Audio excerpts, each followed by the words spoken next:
आते हैं अगले प्रश्न पर। प्रश्न 3, सही उत्तर के सामने सही का निशान लगाना है आपको, जिनको आप लोग MCQ प्रश्न भी बोलते हैं। शॉर्ट में दिया हुआ भी है आपको। प्रश्न क, इन प्रश्नों में हम क्या करते हैं बच्चों, हमें 4 या 3 ऑप्शन दिए होते हैं, 2 भी हो सकते हैं, और उसमें से आपको सही जो उत्तर है उसको चुनना होता है, उसके सामने सही का निशान लगाना होता है। तो जैसे कि अब यहाँ पे आपको 3 ऑप्शन दिए हुए हैं, 3 विकल्प दिए हुए हैं, तो तीनों विकल्पों में से एक आपको चुनना है जो आपका सही उत्तर है। प्रश्न क, बरगद के पेड़ पर किसका घोंसला था? हाथी का, चिड़िया का या मधुमक्खी का? अब घोंसला हाथी तो बनाता ही नहीं है, कौन बनाता है? पक्षी बनाते हैं, और पक्षी में से किसका नाम है यहाँ पे? चिड़िया। कहानी में भी हमने पढ़ा था घोंसला किसका था? चिड़िया का। प्रश्न ख, चिड़िया ने रानी मधुमक्खी से क्या मांगा? क्या मांगा था? हाँ, शहद मांगा था। प्रश्न ग, चिड़िया ने हाथी की आंख में क्या टपकाई? शहद की बूंदे, पानी की बूंदे, दूध की बूंदे? किसकी बूंदे टपकाई थी? शहद की बूंदे। तो अब हम करते हैं भाषा बोध प्रश्न। हमारे जो भाषा बोध प्रश्न हैं, आपको मैं पहले भी बता चुकी हूँ, ये सभी प्रश्न 1, 2, 3, 4 सभी आप देख रहे हैं, ये सभी व्याकरण से संबंधित है। पाठ के बीच में जो भी हमने व्याकरण के शब्द पढ़े हैं, व्याकरण से संबंधित उन शब्दों के बारे में कुछ प्रश्न आपसे पूछे गए हैं। ऊपर जो हमने प्रश्न पढ़े थे,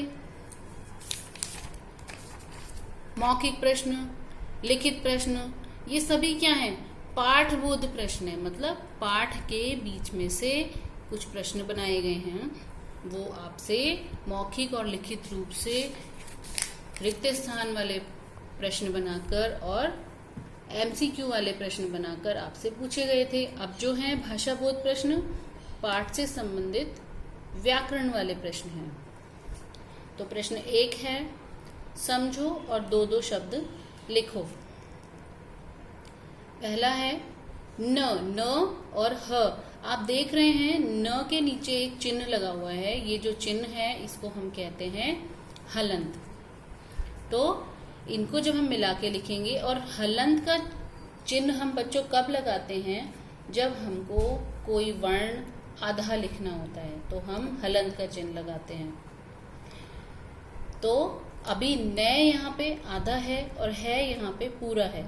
कभी भी आधा जो व्यंजन होता है उसको हम अकेले नहीं लिखते हैं, कभी भी उसको हमेशा एक पूरे व्यंजन के साथ लिखते हैं। न आधा है पूरा है, तो न को हम किसके साथ लिख रहे हैं? है के साथ। तो ये शब्द बना नह। इससे हमने एक शब्द आपको बुक में पहले से ही दिया हुआ है, नन्नी। आपको 2 नए शब्द बनाने हैं। ऐसे ही से आधा और तय पूरा, स्त से शब्द बन रहा है दोस्त। 2 नए शब्द आपको बनाने हैं इसमें। च और छ आधा, छ पूरा, छ, इस तरीके का शब्द बना। एक शब्द आपको दिया है अच्छा, ट आधा यानी हलंत वाला ट, और एक ट पूरा ट। तो एक शब्द बनाया हमने मिट्टी। क आधा यानी कै हलंत वाला, हलंत का मतलब है यानी कि यहाँ पे कै आधा लिखा हुआ है, प्लस ख, दोनों को मिला के क्या बना? ख। तो उसका एक शब्द यहाँ दिया है मक्खी। तो बच्चों आपने देखा है सारे आधे अक्षर वाले जो वर्ण हैं ये सभी पहले दिए हुए हैं, और पूरे वर्ण जो हैं वो बाद में दिए गए हैं। ऐसा क्यों किया आपको पता है? क्योंकि आधा जो व्यंजन है हमेशा उसको पहले किसी पूरे व्यंजन के आगे ही लिखा जाता है, उसको हम बाद में नहीं लिख सकते हैं। ठीक है, एक तरीके से आप ये मान लीजिए कि न हलंत यानी न आधा है अपने आप में, और जब न आधा होगा, आपने देखा है इसमें क्या है, इस न में डंडा नहीं लगा हुआ है, स्टैंडिंग लाइन इसकी इन्होंने हटा दी है क्योंकि न आधा है, और आधा होने पर एक तरीके से इसकी टांग तोड़ दी है। ये कैसा बन गया है, अपाहिज, और इसको सहारे की जरूरत है, और ये सहारा कहाँ से ले रहा है के साथ जुड़कर ये सहारा ले रहा है। तो हम इस आधे न को सहारा देने के लिए है का सहारा लेंगे। ऐसे ही से की खड़ी पाई हटा देंगे तो ये तय का सहारा लेगा और ये शब्द बन जाएगा। ऐसे ही च की खड़ी पाई हट जाएगी और ये छ के साथ इस तरीके से लिखा जाएगा। इस तरीके से बच्चों आपको इनके दो दो शब्द खुद लिखने हैं। पिछले वीडियोस में हम ये शब्द पढ़ चुके हैं। अब हम चलते हैं अगले प्रश्न की ओर।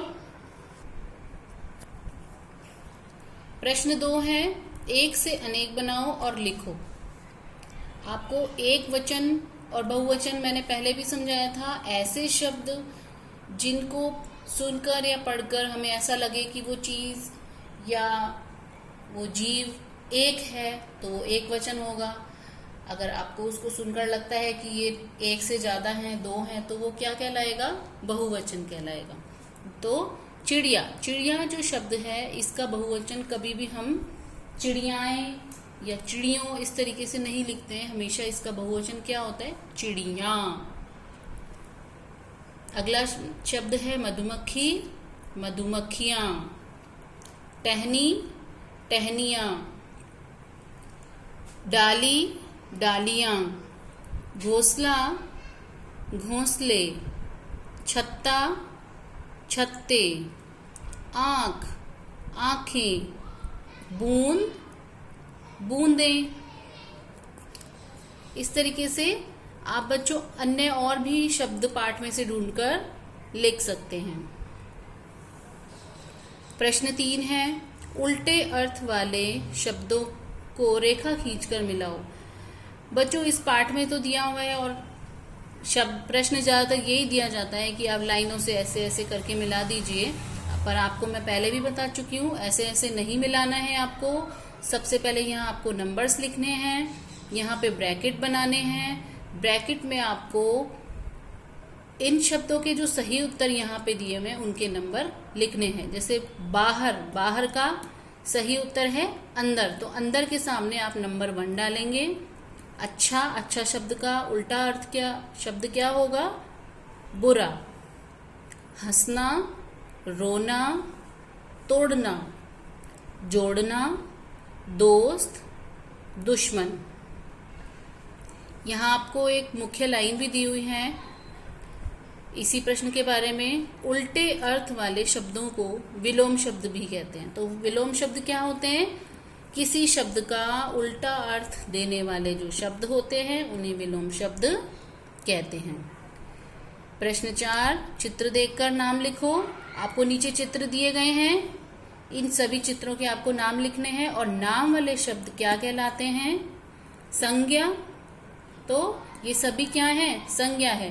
कोई जानवर, कोई चीज, कोई वस्तु, है ना, किसी भी चीज का नाम, किसी भी प्राणी का नाम, ये सभी क्या कहलाते हैं, संज्ञा। तो नाम वाले शब्दों को संज्ञा कहते हैं। आपको एक नीचे ब्लू इंक वाले बॉक्स में एक लाइन दी हुई है, नाम वाले शब्दों को संज्ञा कहते हैं। आप ये दोनों लाइन रेखांकित कर लीजिए, अंडरलाइन कर लीजिए। उल्टे अर्थ वाले शब्दों को विलोम शब्द कहते हैं और नाम वाले शब्दों को संज्ञा कहते हैं।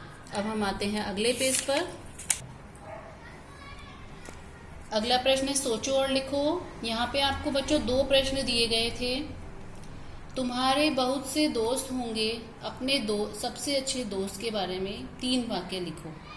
तो आपको क्या करना है, इसमें आपके जो जो फ्रेंड्स हैं उनके नाम आप यहाँ लिख सकते हैं, कॉपी में भी लिख सकते हैं। अपने सबसे अच्छे दोस्त के बारे में आपको उसकी विशेषताएं लिखनी है, उसके बारे में 3 लाइनें लिखनी है। अगला प्रश्न है, तुम अपने दोस्तों की क्या मदद करते हो। तुम अपने दोस्तों की क्या मदद करते हो, किस तरीके से आप अपने दोस्तों की मदद करते हो। आपको मैंने कहानी में भी बताया था कि आपका फ्रेंड अगर बॉक्स घर पे भूल आता है तो पेंसिल, इरेजर आदि देकर उसकी मदद कर सकते हैं आप। अगर वो लंच भूल जाता है तो आप उसकी लंच उसको शेयर करवा कर उसकी मदद कर सकते हैं। अगला प्रश्न है हमारा, अब करने की बारी। आपको इस प्रश्न में